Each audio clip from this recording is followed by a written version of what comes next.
ಮೈಸೂರಿನ ಪಿರಿಯಾಪಟ್ಟಣದಲ್ಲಿ ವರ್ಣನ ಅಬ್ಬರ ಜೋರಾಗಿತ್ತು. ಮನೆಗೆ ನೀರು ನುಗ್ಗಿದೆ, ಅಪಾರ ಪ್ರಮಾಣದಲ್ಲಿ ಹಾನಿಯಾಗಿದೆ.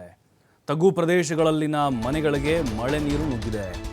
ನೋಡಿ, ಮಳೆಯ ಅವಾಂತರಗಳು ಶುರುವಾಗ್ತಾ ಇದೆ ಕೆಲವು ಕಡೆಗಳಲ್ಲಿ. ಕೆಲವು ಕಡೆ ಮಳೆಯಿಂದ ಖುಷಿ, ಇನ್ನೊಂದು ಕಡೆ ನೋವು. ನೋಡಿ, ಈ ಭಾಗದಲ್ಲಿ ಜಾಸ್ತಿ ಹಾನಿಯಾಗಿದೆ. ತಗ್ಗು ಪ್ರದೇಶದ ಮನೆಗಳಿಗೆ ಮಳೆ ನೀರು ನುಗ್ಗಿದೆ, ಸಾಕಷ್ಟು ಹಾನಿಯಾಗಿದೆ. ಅಧಿಕಾರಿಗಳು ಯಾರೂ ಇತ್ತ ತಲೆ ಹಾಕ್ತಿಲ್ಲ ಅಂತ ಆಕ್ರೋಶ ವ್ಯಕ್ತವಾಗಿದೆ ಸಾರ್ವಜನಿಕರಿಂದ. ಪ್ರತಿ ವರ್ಷ ಮಳೆಗಾಲದಲ್ಲಿ ಸಂಕಷ್ಟವನ್ನು ಅನುಭವಿಸ್ತಾ ಇದ್ದಾರೆ ಇಲ್ಲಿನ ಜನ. ನೋಡಿ, ಪಿರಿಯಾಪಟ್ಟಣ ಇದು. ನೋಡಿ, ಸಮುದ್ರದ ಅಲೆಗಳ ಥರ ಬರ್ತಾ ಇದೆ. ಚರಂಡಿ ನೀರು, ಮಳೆ ನೀರು ಮಿಕ್ಸ್ ಆಗಿ ಮನೆ ಒಳಗಡೆ ಹೋಗ್ತಾ ಇರೋದು ಇದು. ಮನೆಯೆಲ್ಲ ಪೂರ್ತಿ ಮುಳುಗ್ಬಿಟ್ಟಿದೆ. ಮನೇಲಿರುವಂಥ ವಸ್ತುಗಳೆಲ್ಲ ತೇಲ್ಕೊಂಡು ಹೋಗ್ತಾ ಇದ್ವು. ಹಾವು ಚೇಳು ಒಳಗಡೆ ಬಂದಿದ್ದು. ಮನೆ ಮಂದಿ ಎಲ್ಲ ನೋಡಿ ಹೆಂಗೆ ಬದುಕೋಕ್ಕಾಗತ್ತೆ. ಡೋರ್ ಹಾಕಿದರೂ ಕೂಡ ಡೋರ್ ಒಳಗಡೆಯಿಂದ ನೀರು. ಈ ಜಲಪಾತ ಇರುತ್ತಲ್ವ, ಈ ಅಣೆಕಟ್ಟೆಗಳಿಂದ ಗೇಟಿಂದ ನೀರು ಬಿಡ್ತಾರಲ್ಲ, ಹಂಗೆ ಬರ್ತಾ ಇತ್ತು ಕಿಂಡಿಯಿಂದ. ನೋಡಿ ಪಾಪ, ಮನೆ ಒಳಗಿನ ಎಲ್ಲ ವಸ್ತುಗಳು ಕೂಡ ನೀರು ಪಾಲಾಗ್ಬಿಟ್ಟು, ಸಿರಿಧಾನ್ಯಗಳು ಕೂಡ, ದಿನಸಿ ಸಾಮಾನುಗಳು ಎಲ್ಲವೂ ಈಗ ಮಳೆ ನೀರಿನಲ್ಲಿ ಕೊಚ್ಕೊಂಡು ಹೋಗಿದ್ದಾವೆ. ಮಳೆ ನೀರು ಇನ್ನೂ ಹಾಗೇ ಇದೆ. ಅಧಿಕಾರಿಗಳು ಯಾರೂ ಬರ್ತಾ ಇಲ್ಲ. ಡ್ರೈನೇಜ್ ವ್ಯವಸ್ಥೆಯನ್ನು ಸರಿ ಮಾಡಿ ಅಂತರೂ ಕೂಡ ತಲೆ ಕೆಡಿಸ್ಕೊಂಡಿಲ್ಲ.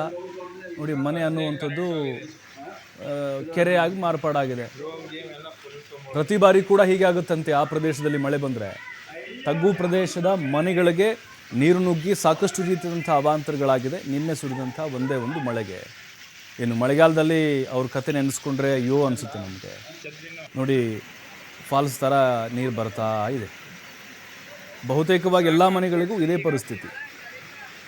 ಯಾಕಂದರೆ ಅಲ್ಲಿ ಡ್ರೈನೇಜ್ ವ್ಯವಸ್ಥೆ ಸರಿ ಇಲ್ಲ. ನೀರು ಹರಿದು ಹೋಗಲಿಕ್ಕೆ ಅವಕಾಶ ಕೂಡ ಸರಿಯಾಗಿಲ್ಲ. ಅಧಿಕಾರಿಗಳು ಇಷ್ಟೆಲ್ಲ ಅವಾಂತರ ಆದರೂ ಕೂಡ ಯಾರೊಬ್ಬರು ಬಂದಿಲ್ಲ, ತಲೆ ಕೆಡಿಸ್ಕೊಂಡಿಲ್ಲ. ಏನಾಗಿದೆ ನಿಮ್ಮ ಸಮಸ್ಯೆ, ಎಲ್ಲಿಂದ ನೀರು ಬರ್ತಾ ಇದೆ, ಯಾಕೆ ನೀರು ಮುಂದೆ ಹೋಗ್ತಾ ಇಲ್ಲ. ಅವ್ರ ಮನೇಲಾದರೆ ಅವ್ರಿಗೆ ಕಷ್ಟ ಅರಿವಾಗುತ್ತೆ. ಅನುಭವ ಆದಮೇಲೆ ಕಷ್ಟ ಗೊತ್ತಾಗುತ್ತೆ. ಅವರೆಲ್ಲ ಒಳ್ಳೊಳ್ಳೆ ಅಪಾರ್ಟ್ಮೆಂಟ್ಗಳು ಇರ್ತಾರೆ, ಹಾಗಾಗಿನೇ ಅವ್ರಿಗೆ ಗೊತ್ತಾಗೋದಿಲ್ಲ.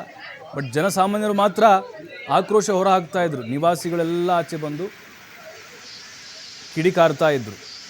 ಎಲ್ಲ ಮನೆಗಳಿಗೆ ನೀರು ತುಂಬ್ಕೊಂಡ್ಬಿಟ್ಟಿದೆ. ಏನು ಮಾಡೋಣ ಹೇಳಿ, ಎಲ್ಲಿ ಮಲಗಬೇಕು? ನೀರಲ್ಲಿ ತೇಲ್ಕೊಂಡು ಮಲಗೋಬೇಕಾ? ಬಟ್ಟೆಗಳಿಲ್ಲ, ಏನೂ ಇಲ್ಲ, ಊಟ ಇಲ್ಲ, ನಿದ್ದೆ ಇಲ್ಲ. ಅವ್ರಿಗೆ ರಾತ್ರಿ ಪೂರ್ತಿ ಜಾಗರಣೆ ಮಾಡಬೇಕಾದಂಥ ಪರಿಸ್ಥಿತಿ ಬಂದೊದಗಿತ್ತು. ಸಾಕಷ್ಟು ಹರಸಾಹಸ ಮಾಡ್ತಾಯಿದ್ರು. ನೀರು ಒಳಗಡೆ ಬರೋದನ್ನು ತಡೆಯುವಂಥ ಪ್ರಯತ್ನವನ್ನು ಮಾಡಿದ್ರು, ಆದರೆ ಅದು ಸಾಧ್ಯ ಆಗಲಿಲ್ಲ.